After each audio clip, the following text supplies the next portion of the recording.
11%. Let me bring in the next real deal, because it ties in with something that we all buy, and it's not necessarily Avon. It's oil and gasoline, and so goes oil, so goes gas, and oil hitting the highest level in 5 months. We're now above the $60 mark.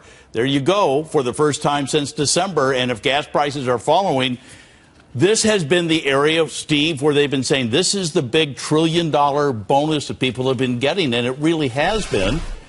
Now what? Right. But now I think it's dissipating, number one. And I think the gains of lower gasoline were ambiguous for the country as a whole, because we are now Saudi America. And so gasoline and oil jobs mean so much to the United States. So I think that was ambivalent how beneficial it was on the whole. But regardless, I love this sector, and I'm not all negative. This is a sector I love that's breaking out. Oil hit 2015 highs today, as did gasoline. Brent crude did as well. So it's a sector that was left for dead last year. And a lot of times when they're crying, I'm buying. And there was a lot of crying in Texas and in North Dakota. I think it's time to buy. The American energy renaissance is still young. We're much cheaper than we were a year ago. It's going up, but we're still about a buck a gallon below. Today was the most expensive gas day we've had yet of 2015. Now, granted, it's still pretty lower than what we had a year ago, but that just shows. We all knew that we were not going to live in this bubble with gas prices always staying so low. We knew they were going to go higher. The question is, what did we do to prepare for that? Did we save the money? Did we spend it? It's obviously showing to these reportings we didn't spend the money. So hopefully that meant that we saved the money,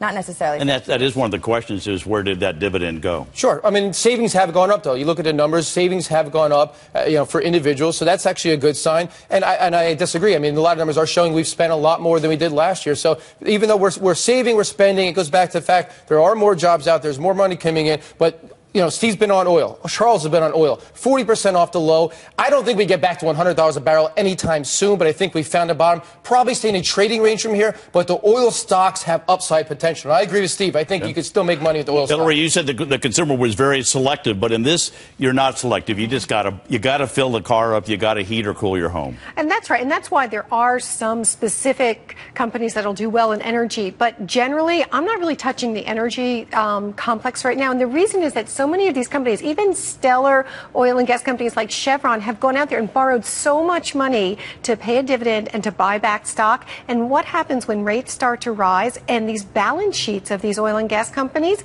just looks way too leveraged? But they're borrowing very low right now, so that's fine. They're locked in at low rates. I mean, I think it's a great move to buy, to borrow money low now while you can. I think it's a nice move. A lot of companies have been doing that, doing well because of it. Yeah, but we'll see how far this goes. Anyway, we've got